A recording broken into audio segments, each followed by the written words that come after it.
Hello everyone, welcome to Caroline's Craft Tree and welcome to a little tutorial for a journal card that I seen over on Kim Newberg's channel. I'll link it below, so check her out. She's got some great videos. She made never-ending journal cards. And they were interesting, so I had to try them. Now, I've made 5 so far, just because I wanted to experiment on a couple things. So, this was my prototype, I guess. And it's just made out of a piece of digital paper. And basically, they open up, and then they open up, and then they open up, and then they open up, and then you do get back to the front, although you wonder, is it the front or is it the back? Or actually, this is technically the front. So when they're kind of opened to a point, you kind of got solid there and solid there. So yeah, they're quite fun. So anyways, I'll go through my little experiments after I show you how I made them. Made them very similar to Kim, but there was something I found that really helped me. So let's get started. So now I used a piece of 12 by 12 paper, and when you cut them 2 by 4, you get enough for 4 of these with 2 pieces left over. If you use a 12 by 12 piece of paper. I have tons of 12 by 12 paper, so that's why I choose to use some of that. So let's get the ruler out here. This part here worked really good. Now, as Kim pointed out, when you are cutting your paper, now I don't know how well you can actually see this, but it depends on where you put it on your line. So when I was cutting mine, I did my best to always put my paper on the same place. So I cut all mine so that the line on here was showing. So just something. Kim stressed in her video not to panic if they weren't exactly the same. I mean, we're cutting by hand, so there's going to be a little bit of leeway. So I'm putting this up on my ruler and then marking it at the 0, because I've got this Tim Holtz ruler, so it goes 1, 2, 3, 4 along.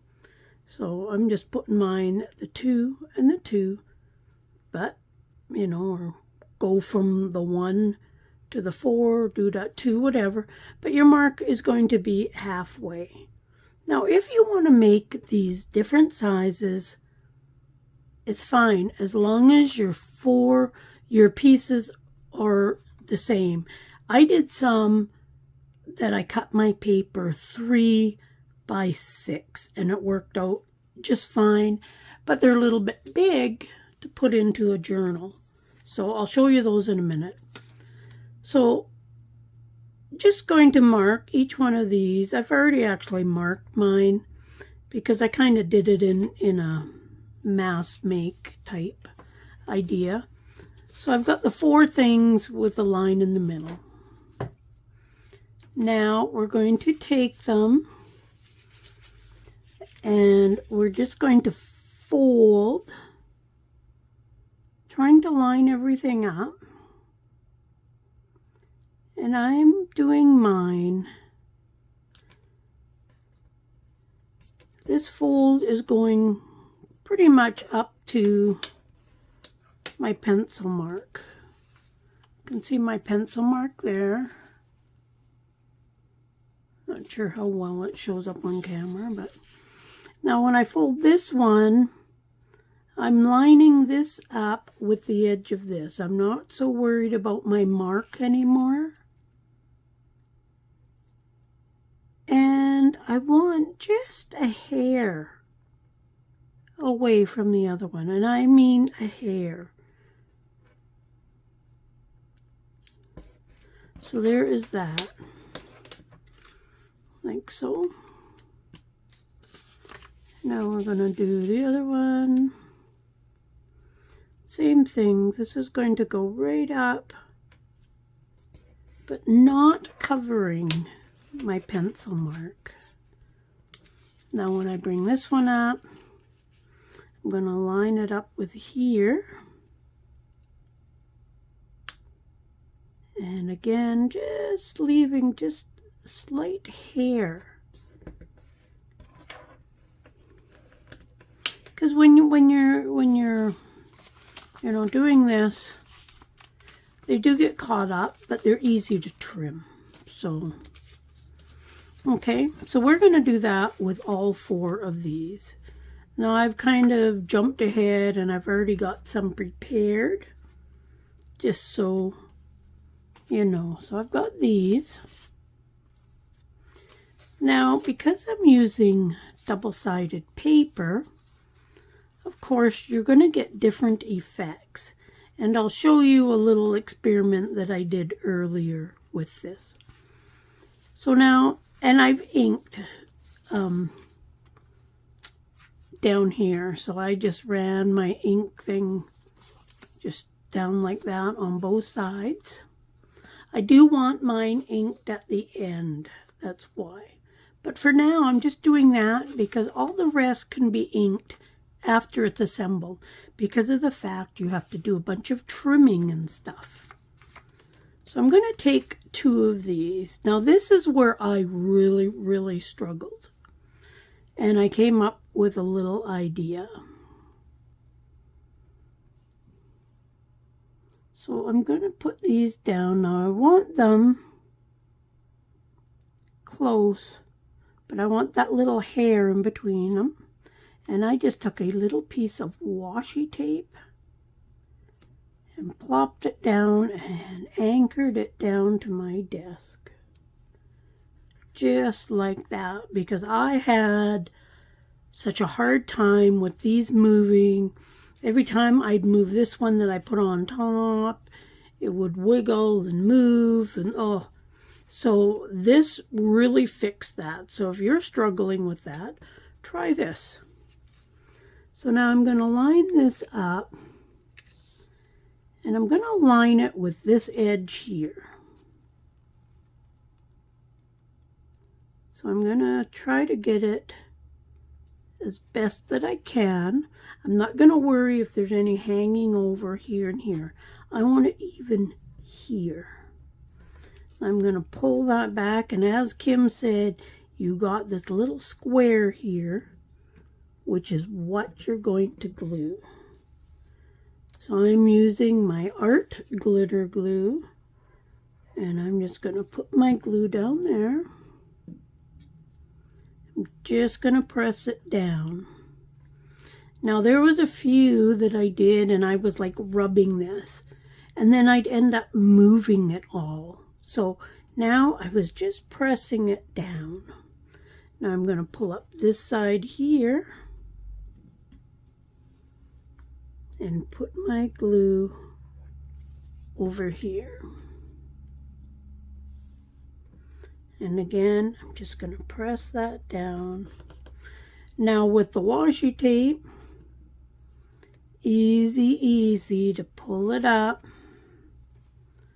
turn it around, so then I can see what I'm doing over here. Now this one, I'm going to line up with this flap. I'm going to line it up there and there. And again, I want that, sorry if you can see my head, but I got to try and line that up the best I can. Again, I want that hair in the middle. In between here, I want just a hair. And I want my lines to line up. Now I'm going to open this up. Again, put it in that little square that you see there. Press it down. I'm going to fold this side up and put it down.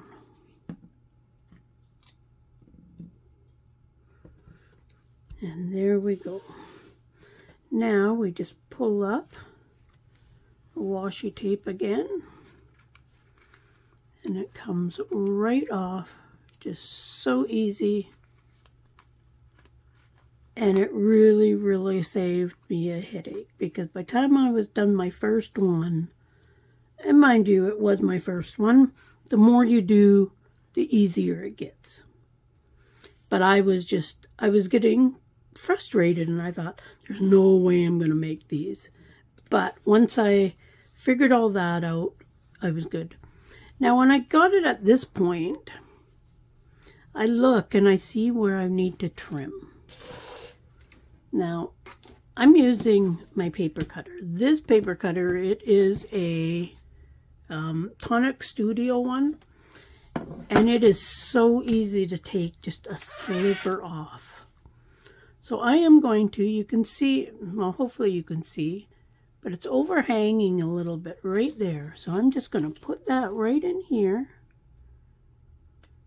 And I'm going to line up the edge that I want at the edge of my blade.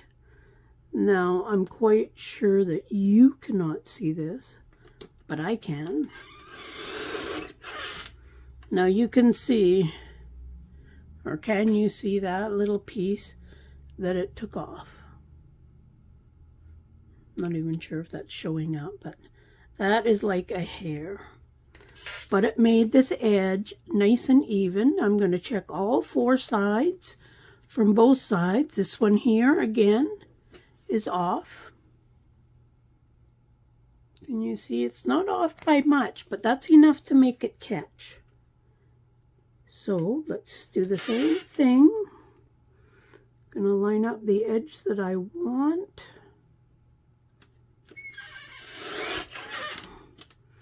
And again, that's how much I took off. So this paper trimmer is totally awesome. Okay, that is good for that. Now we get to try it and see if it's binding anywhere. But I don't do any cutting now until after. I fold this open and just put those down. Turn it around, do those again. I'm going to open it up, and again, just press those down.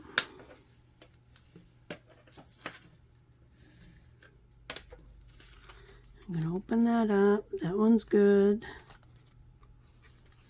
That one's good. So now I'm going to start checking for where it's binding. Now, if you're twisting it and turning it and not opening it, I guess kind of slowly and carefully, they can bind, just because, like you can see here how, like, it almost twists, might be a good way of saying it. So sometimes when it twists, that does cause binding, so make sure that... Okay, now this one here is definitely catching. So I am going to open this up this way. I'm going to bring my cutter in, and I'm just going to take off a hair. Now you can easily do this with your scissors, but why use my scissors when I have this and it works so good? Okay, now we can try it some more. Okay, I think that is pretty good. Now from here, I can ink it just by inking all the edges, opening it up, inking the edges. So it works out okay. Now, I want to just show you. Let me put the lid on my glue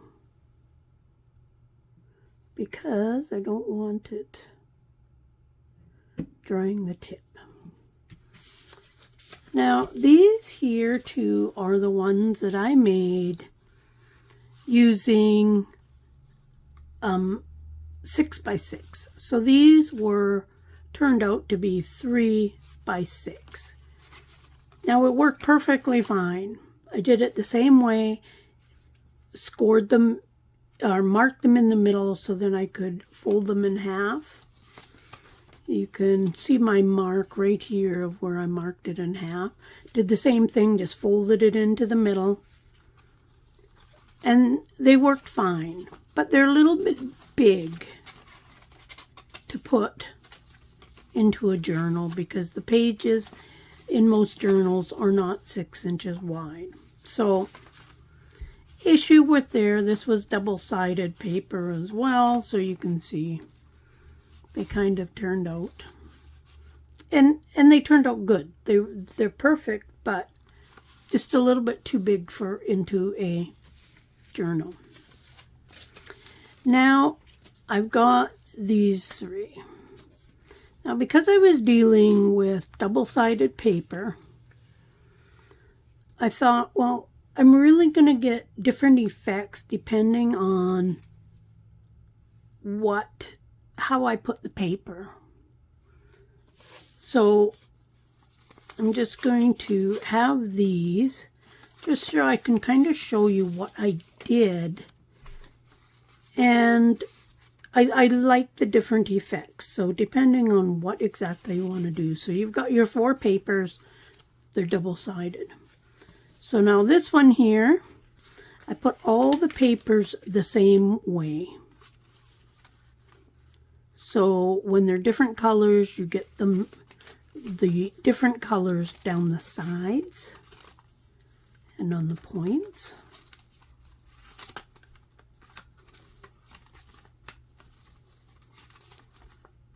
So that's it. That's kind of cool. Okay, just going to. So on this one, when I say all the same way, I put these two this away, and I put the same color up when I put them this away. So I hope that makes sense. I even made myself little signs so I would not forget. Now, let's do this one next. Now, this one, I did half and half. So then when you open it up, it's all the same side of the paper on each of your paper. Now, when I say half and half, when I did it, I put these ones this away, and then when I glued the piece on top, I put it the other way, like so. Okay. Now this one, I did one each way on each layer. So now you get a totally different effect when you open it up. You can see how it's kind of all divided color-wise. So you get kind of some cool effects on that. Now for this one, when I put it down, I did one that way and one that way. Then when I put the next layer on, I did one that way and one that way. So, not that it really matters which way you put them.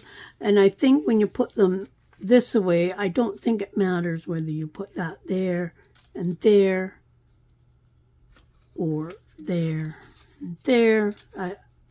honestly don't know. When I did it, I had it like that, and then I put the polka dot one there and the blue one there. That's how I did it, but I don't think it would matter. So you kind of got 3 different effects. This one here and this one here, of course, on the outsides, they kind of look the same, but it's the inside that is different. Now these 4x4 ones, which is kind of what they equal out to when by time you're done. They're great for in journals because you can just slip it into a pocket or something, and they're pretty cool.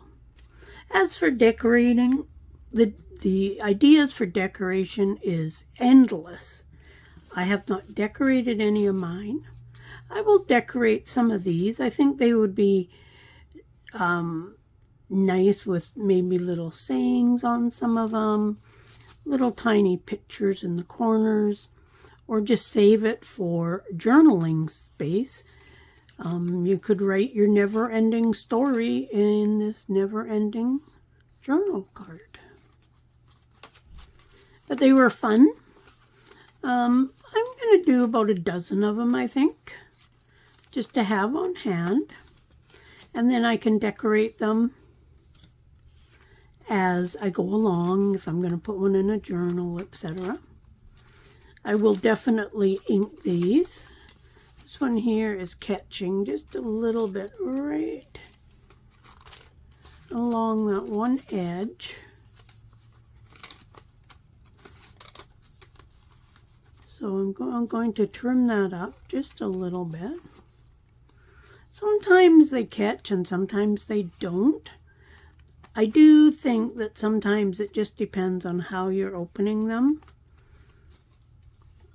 I find it easier if you open one side at a time, but that one there is catching more. So let's just bring this in just really quick, and we're just going to trim that piece off. Just when they catch, it does not take much of a trim to stop them from catching. I will say that. Now that one there, we'll open it a couple times. Okay. And now it seems okay. So let's